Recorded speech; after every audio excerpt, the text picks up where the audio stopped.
Hi, everybody. We are back for Ghost Chapter 6 today. Back in Chapter 5, Ghost stole those very expensive running shoes. And he's about to go to track practice, and there is no way that Coach isn't going to notice that he suddenly has a pair of $200 new shoes. Coach knows he can't afford them. So let's see how that goes for him. I can't imagine this is going to go well. All right, let's get started. Chapter 6, World Record for the Longest Run After the Most Runaways in a Single Day.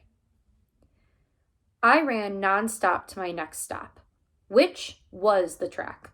But not only because I was bugging about being trapped in a stockroom, and trust me, I was bugging, but also because that creepy clock reminded me that I was also late for practice.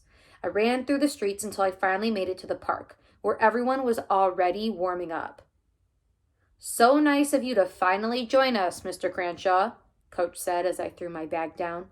I wanted to tell him that I'd basically been trapped in a teleportation thingy that zapped me back to the scariest moment of my life, but I didn't because I knew no one would believe me. So I just sat down on the bench, kicked my half shoes off. Thankfully, everybody else was focused on stretching and not on my feet, and rolled my pant legs up.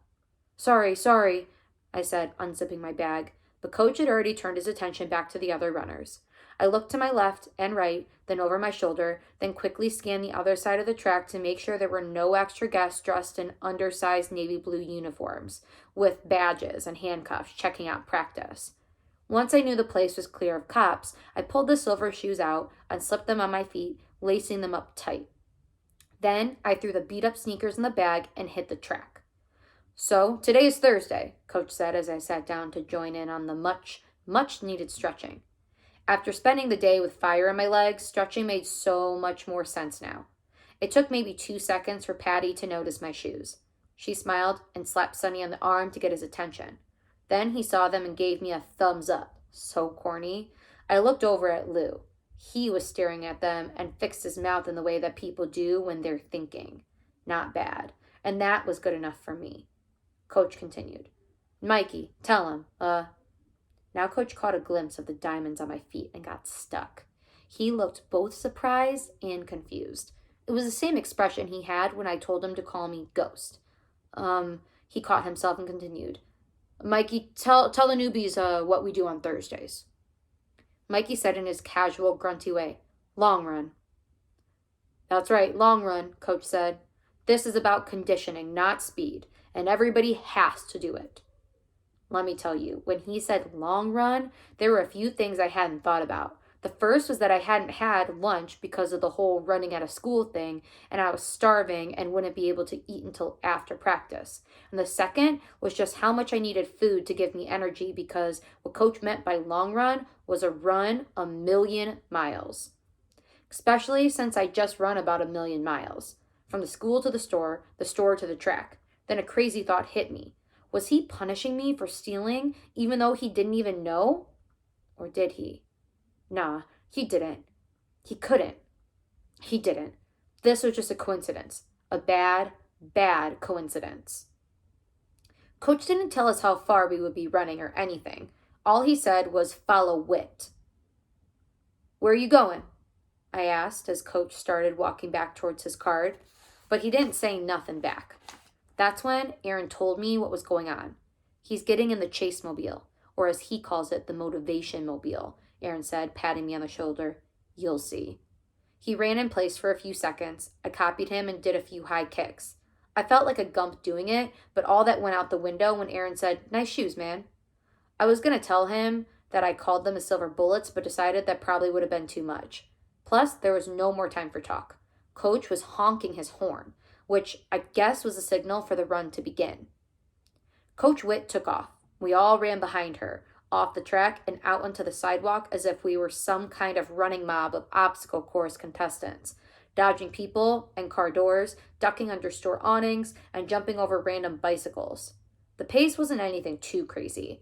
A little more than a jog, but definitely nowhere close to a sprint. And honestly, I was surprised at how I kept up for at least 10 minutes before starting to drop back. Had to be the shoes. Sonny was up front with some of the other distance runners. like Lynn, Britt Brat, whose real name was Brittany, and JJ Patty was in the middle, keeping pace with Deja and Crystal Speed. She seemed to be doing okay too.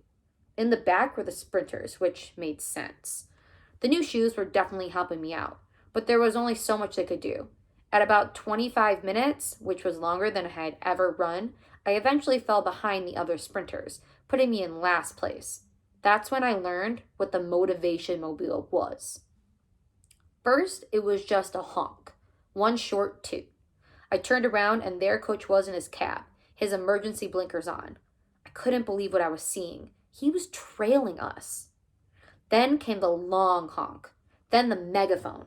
Coach rolled his window down and started screaming at us. Well, really just me through it. "Pick it up, Ghost! Pick it up! Let's go!" he screeched, his voice loud and crackly.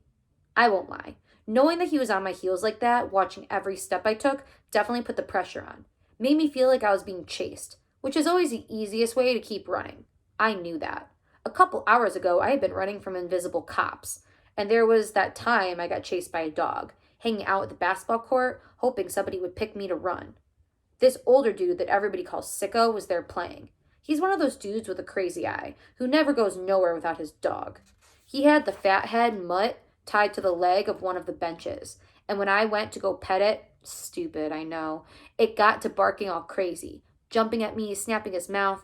I backed away, but it kept lunging until finally the leash popped. It just popped. The dog chased me around the court and off the court. I didn't stop running until I got home. That might have been the fastest I had ever run. Well, the second fastest. Anyway, I won't lie. I never caught up to everybody else, even with Coach pretty much yelling at me through that stupid megaphone the whole time. He was leaning on the horn like a crazy person. Everybody on the street looking at me, some totally confused and some actually cheering me on. I didn't even come close to finishing with everybody else, but I didn't quit. I never stopped running. As everybody, except for Sonny, lay down on the track trying to catch their breath, Coach had this cocky grin on his face as he came from his car, like he knew he'd worked us to death. Coach Witt, who shined today. Coach Witt, who shined today? He asked, jingling his keys. Coach Witt stood with her hands on her head, her face and the parts between her braids glistening with sweat. I gotta give it to Sonny, Coach. The kid stuck with me the whole time. Sonny lit up. He wasn't even tired. Like running 800 miles or however many we ran was no big deal to him. I, and I'm sure almost everybody else, felt like, I don't know, like we had become slime. Good job, Sonny, Coach said, giving him a high five. I told you vets to look out for him, didn't I? Mikey and Aaron and Britt Brat and JJ and pretty much all the vets groaned, but I could tell they were impressed by lanky-legged Sonny. Patty jumped up and gave him a high five as well. Yo, you like an alien, she said. Yeah, man, you got legs, Lou followed. Then he turned around to me. You too, Ghost. Them new shoes ain't give you no new speed, but you ain't quit, so yeah. Thanks, I said. You too. I don't know why I said you too. It's just like a reflex. It didn't even really make sense in this case, but that's what came out. Okay, Coach said. Y'all can hug and all that tomorrow at the Newbie dinner. What's that? Patty asked. It's tradition. Every year I take the newbies out for Chinese food on the first Friday of the season. It's like a bonding thing, Coach explained. And then looking from me to Lou to Patty to Sonny, one by one, he added, What, y'all don't like Chinese food? Of course, we quickly answered, Nah, Chinese food is good. Definitely. Sounds good to me. I'm cool with it. Coach, with the key ring now on his middle finger, spun the keys like cowboys do with their guns on the old movies. Mr. Charles was always watching. Okay then, Coach said. Now give me 2 cool-down laps and get off my track. At home, me and Ma had my favorite for dinner, Salisbury steak. Every time she brought it home, all I could think about was how lucky the people in the hospital were that they could get that for dinner. Salisbury steak is amazing. I don't know what exactly Salisbury is, but whatever it is, it's delicious. So, you liking track? Ma asked, heating the food up. Yeah, it's cool. It's crazy hard, but it's cool. And what about the coach? She asked. How's he? I like him, I said, plain, unsure of what she was getting at. Like I said, moms never trust people around their kids. Never, ever.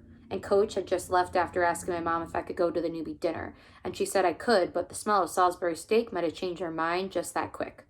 I don't know why it would have, but who really understands moms? You know what? She said, popping over the microwave when it dinged. She flashed a smile at me. I like him too. Phew. The homework Ma was avoiding tonight was all about how to draw blood. They call it phlebotomy. And the movie of the night was Love Jones, which we've seen a bazillion times, but my mom loves it. It's about this photographer lady and this dude who writes poems, and they like each other. Then they hate each other, and then they love each other, and then it's over. Or something like that. I never really pay much attention. I just flip through my world records book and spot out different facts. You know, there's this dude named Tommy something. I couldn't pronounce his last name. He holds the world record for pulling the most nails out of a piece of wood with his teeth. My mother, sitting with the nursing textbook open on her lap, just shushed me and kept on watching. And there's this other guy, I continued, even though I knew she didn't want to hear it. Most of the time, I just looked to mess with her. His name is Wim Hof. What a name, right? Yikes, Wim Hof. Anyway, he got the record for the most amount of time spent in ice. In ice? My mother asked. Must have caught her at a boring part in the movie. Yet, in it. 1 hour and 53 minutes. People crazy, she said, shaking her head. Then she held her hand out in front of me to let me know the boring part of the movie was now over. It was time for her to resume fanning the tears back every 5 minutes. Blah, blah, blah. Hey, you ever heard of Usain Bolt? I asked her. He holds the record for being the fastest man. Cass, come on now, she begged. They're getting ready to fall in love again. You know this is my favorite part. I just shook my head and kept on flipping. The good thing was she didn't ask me about my new fancy shoes, but that's just because she didn't know about them. I changed them in Coach's cab on the way home from practice. Coach, on the other hand, definitely asked about them. Where'd you get them? That's all I want to know, Coach said. This came after he told me that he was proud of me for not quitting today. I told him that I had no idea why he loved to torture children so much. Do you grill all the kids on the team like this, or just me? I replied, snappy. Just you, he slapped my arm. I told him that my mother had gotten them for me as a way to encourage me to do the right thing and to stay out of trouble.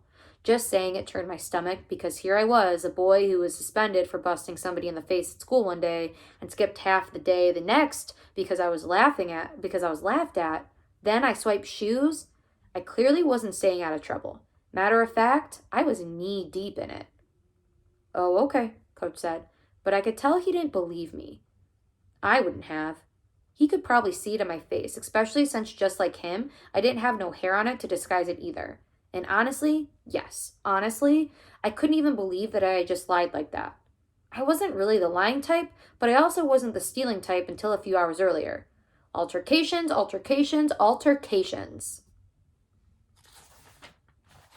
That is the end of chapter 6.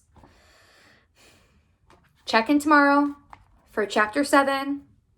Okay, I know there's about to be more things that go down with those shoes. It really sounded like Coach did not believe him. Stay tuned. All right, stay safe, wash your hands, read a good book. Bye.